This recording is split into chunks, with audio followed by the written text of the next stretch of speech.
هرچه بگوییم حد زده ایم بر تمجیدشان. سخن از آزاد مردی چون گلپاست، او که سالها از عشق خواند و از عشق گفت. آن دم که در صدا با نوای خوش اوج گرفت و سنا پرده دل را در مخالف و مغلوب حجره نشین حریم شوق کرد و یا از پس پرده عشاق سری به شور میکشید و گلرخان عالم عشق را دیوانه. بله، هنرمندی چونان گلپا، میراثداری جاویدان. در حقیقت مقامی عاشقانه را در موسیقی ایجاد و گوشی نوین را احیا نمود. وطن، وطن، وطن، ای وطن، ای ریشه من.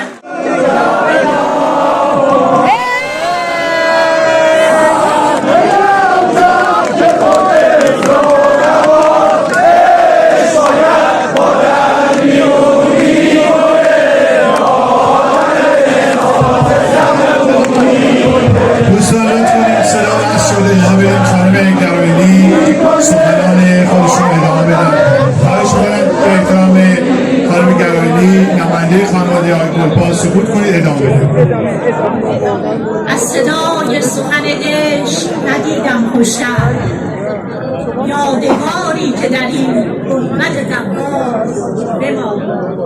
مردم کوچه و بازار سالهاست که زیر لب ترانه‌هایش را زمزمه می‌کنند و گلپا را خواننده حنجر طلایی خود می‌دانند و خونیاگران عشق رسالتی دوباره را آغاز کرد. بله، ساحت هنر و موسیقی زنان و مردان راسخ می‌طلبند. تو گویی آواز پر جبریل در گوش زمان دوباره شنیده شد، اشراقی دوباره در جان آدمی. و اینک در این لحظات جاودانه آفرین به شما مردم، فرهنگ دوستان، فرهنگ پروران، فرهیختگان، اساتید، خانواده استاد اکبر گلپایگانی سپاسدار سالها قدرشناسی و محبت بیکران مردم این سرزمین نسبت به خواننده گلها و دلهایشان هستند و از همراهی و مهربانی تمامی مردم ایران سپاسگزاری می‌نمایند و برای حفظ این میراث عظیم در کنار همه شما عزیزان عهدی دوباره می‌بندند که یک گام نه 100 گام جلوتر رفتن به قول ابو سعید ابوالخیر.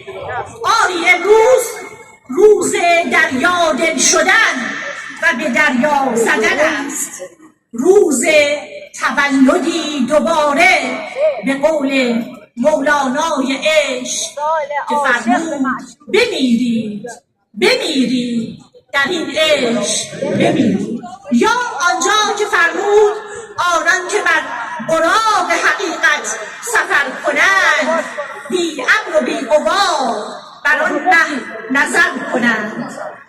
امروز روز عزم رسیدن به بارگاه خورشید است، عطاربش و هم صدا شدن با گلپای عزیز.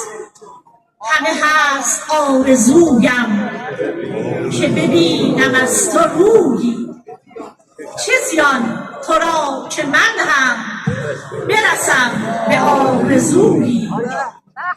به کسی جمال خود را ننموده ای و بینم، همه جا به هر زبانی بود از تو گفتگویی.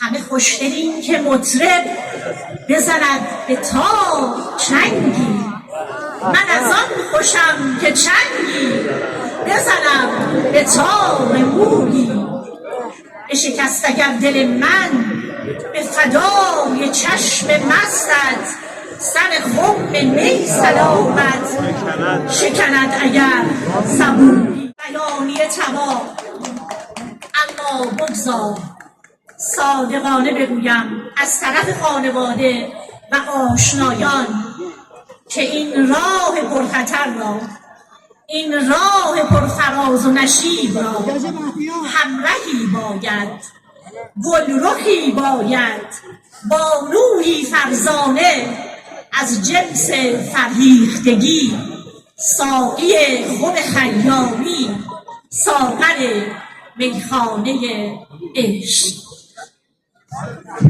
افتخارشون دست